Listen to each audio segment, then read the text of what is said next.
안녕하세요. 말씀 한입 매일 묵상. 오늘은 창세기 15장 12절부터 21절 말씀 보도록 하겠습니다. 우리 계속해서 창세기 15장을 보고 있는데요. 창세기 15장은 하나님이 아브라함과 언약을 체결하는 장면입니다. 우리 계속 내용 보도록 할게요. 우리가 지난 시간 이 부분, 그러니까 9절과 10절을 하다가 끝났는데요. 먼저 9절과 10절을 다시 한번 더 봅시다. 여호와께서 그에게 이르시되 나를 위하여 3년 된 암소와 3년 된 암염소와 3년 된 순양과 산 비둘기와 집 비둘기 새끼를 가져올지라. 아브라함이 그 모든 것을 가져다가 그 중간을 쪼개고 그 쪼갠 것을 마주 대하여 놓고 그 새는 쪼개지 아니하였으며. 자, 이 구절을 우리 그림을 보면서 한번 더 설명을 하겠습니다.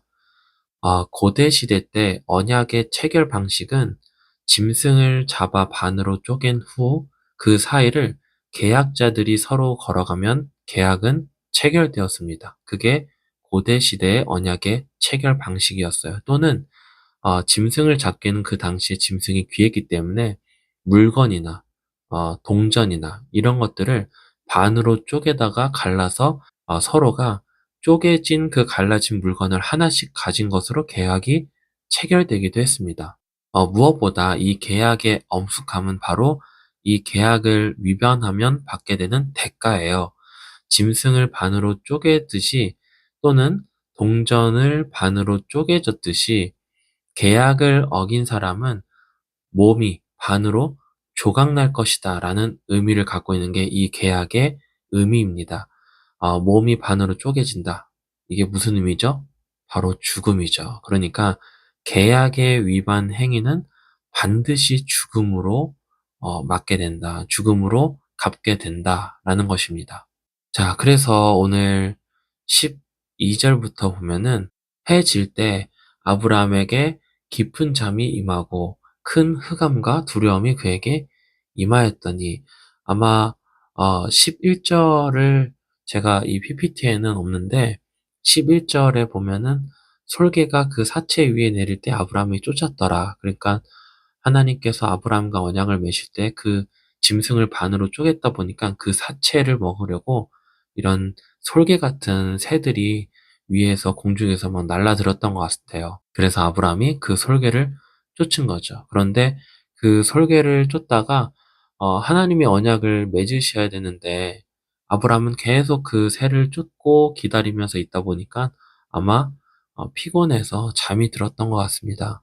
13절을 보니까 이때에 하나님께서 아브라함과 이제 언약을 맺으십니다. 우리 13절부터 16절까지를 한번 읽어볼게요.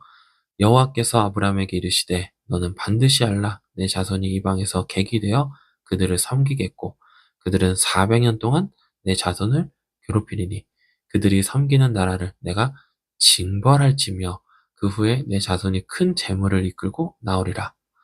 너는 장수하다가 평안히 조상에게로 돌아가 장사될 것이요 내 자손은 4대 만에 이 땅으로 돌아오리니 이는 아모리 족속의 죄악이 아직 가득 차지 아니함이니라 하시더니. 하나님께서 아브라함에게 이제 약속하시는데 무엇을 약속하십니까?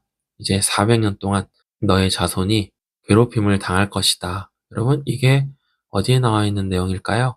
바로 출애굽기죠. 이스라엘 백성들이 400년 동안 애굽에 종살이를 합니다. 그런데 14절을 보니까 하나님께서 그 나라를 내가 징벌할 것이다. 심판할 것이다. 이것은 무엇을 얘기하는 걸까요? 바로 하나님의 10가지 재앙을 의미하는 거죠. 그리고 그 10가지 재앙 이후에 너의 자손, 그러니까 이스라엘 백성들이 출애굽기를 보면은 은금 패물을 애굽 사람으로부터 받습니다.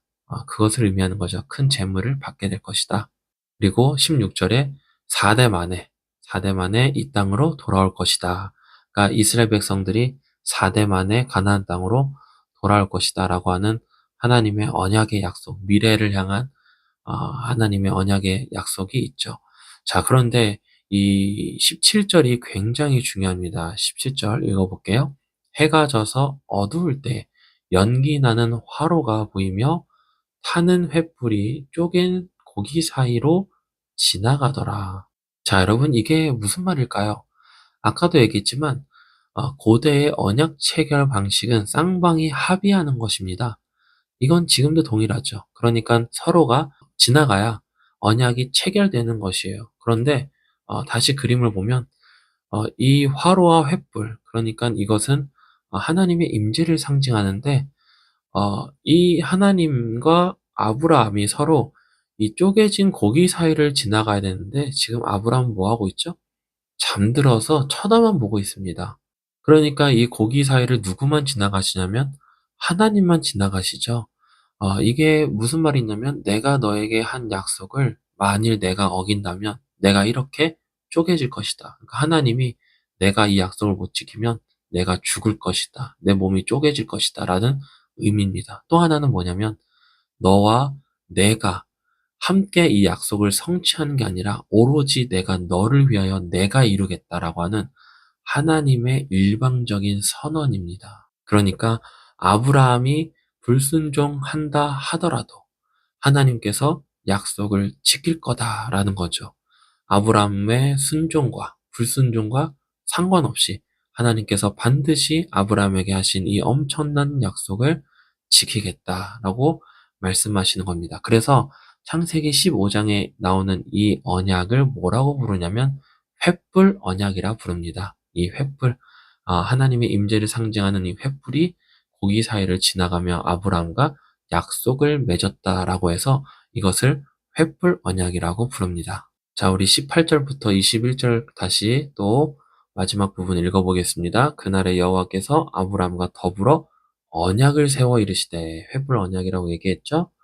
내가 이 땅을 애굽 강에서부터 그 큰 강 유브라데까지 내 자손에게 주리니, 곧 겐 족속과 그니스 족속과 간몬 족속과 헷 족속과 브리스 족속과 르바 족속과 아모리 족속과 가나안 족속과 기르가스 족속과 여부스 족속의 땅이니라 하셨더라.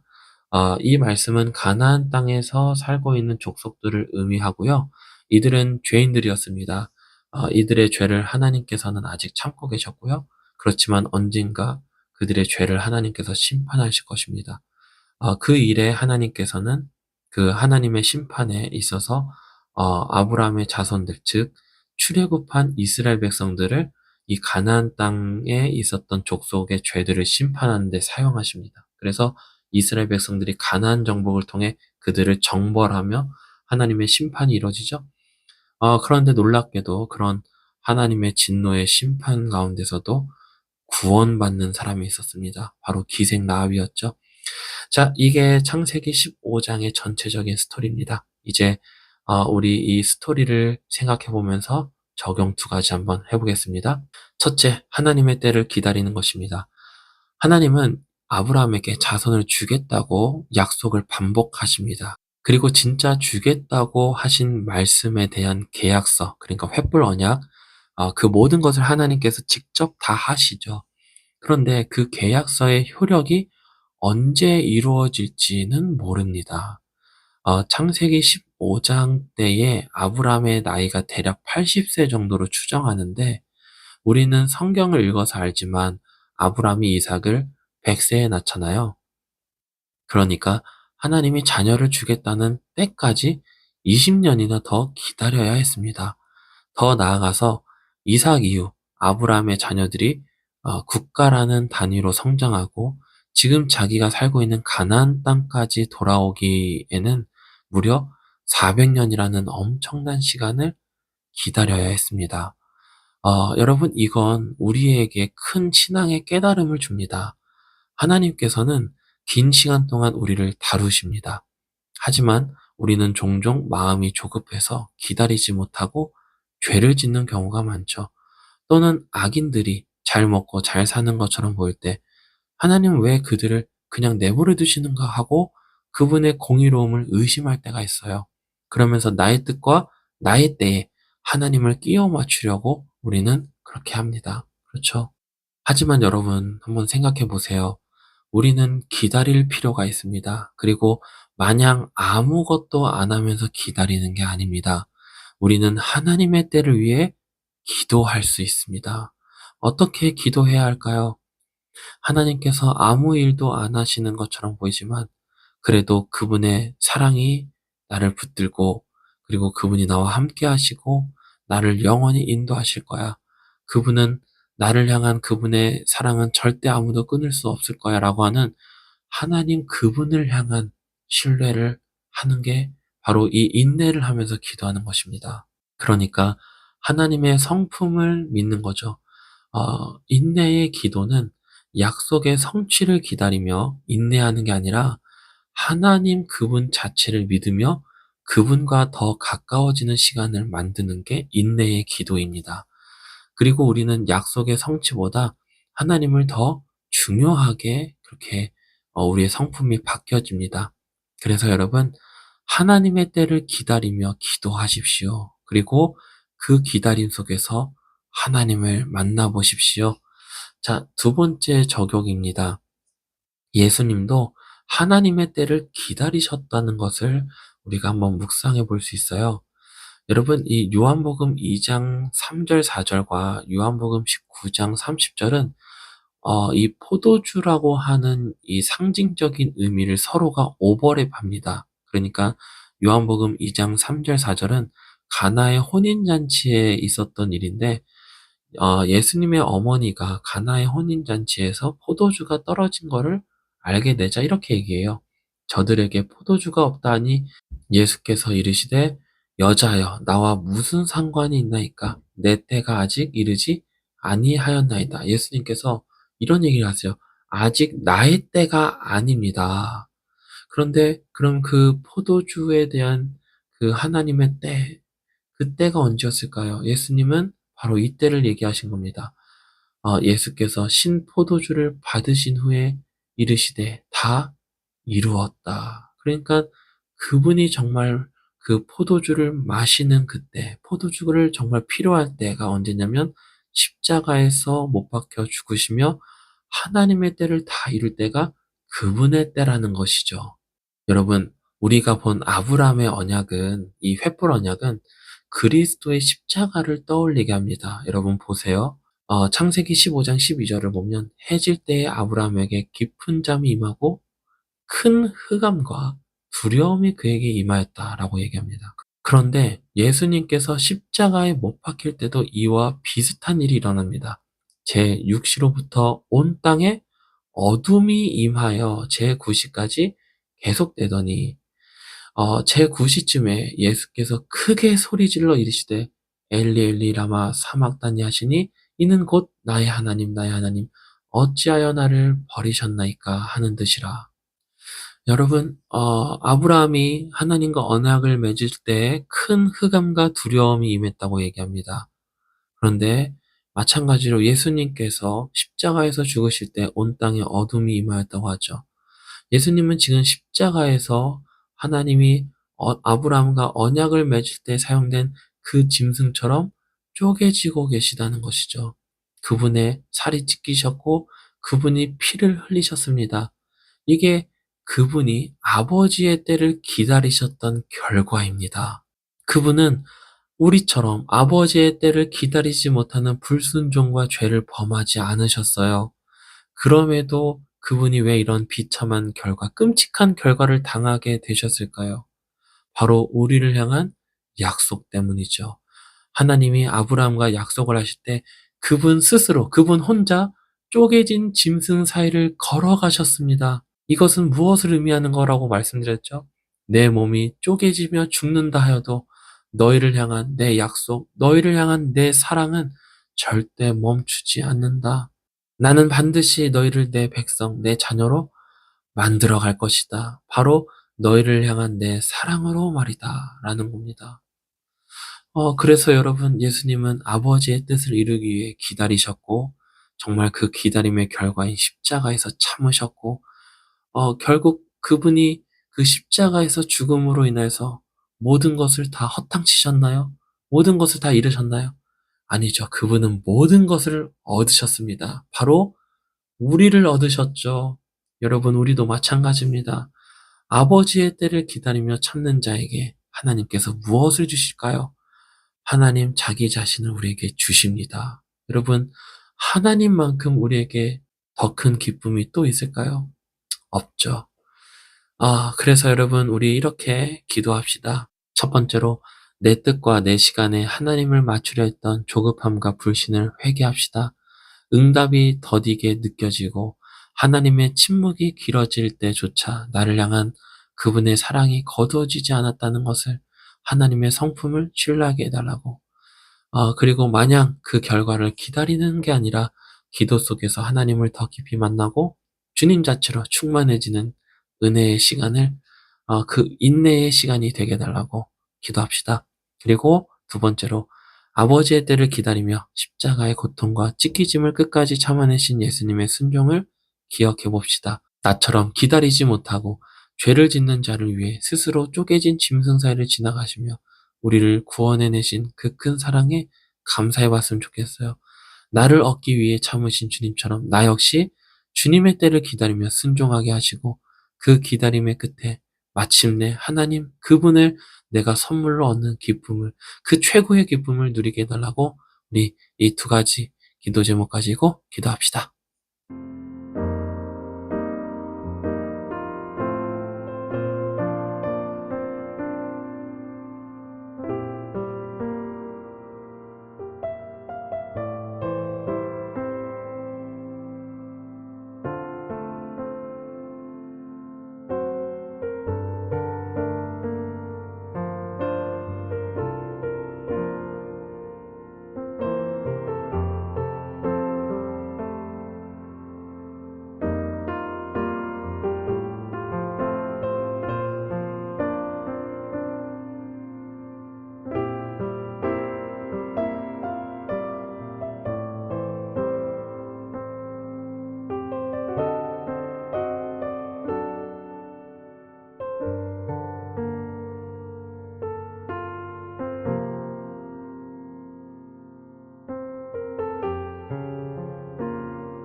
기도하겠습니다. 하나님, 하나님께서 나의 시간과 나의 시간표대로 움직이지 않기 때문에 때로는 나는 화가 나거나 답답한 적이 참 많습니다. 그러나 하나님의 선하심을 이제 신뢰하게 해 주십시오. 하나님의 손이 보이지 않을 때, 하나님이 일하지 않은 것처럼 느껴질 때, 하나님의 성품을 묵상하게 해 주십시오. 그리고 우리가 마땅히 약속을 어겼기 때문에, 순종하지 않았기 때문에 경험해야 하는, 받아야 하는 그 쪼개짐, 그 쪼개짐을 대신 당하신 우리 구주 예수 그리스도의 사랑을 생각하며 오늘도 그 사랑 안에서 확신을 가지고 살아가게 해주세요. 예수님의 이름으로 기도했습니다. 아멘. 네, 오늘 하루도 하나님 은혜 안에서 기쁜 하루 보내십시오.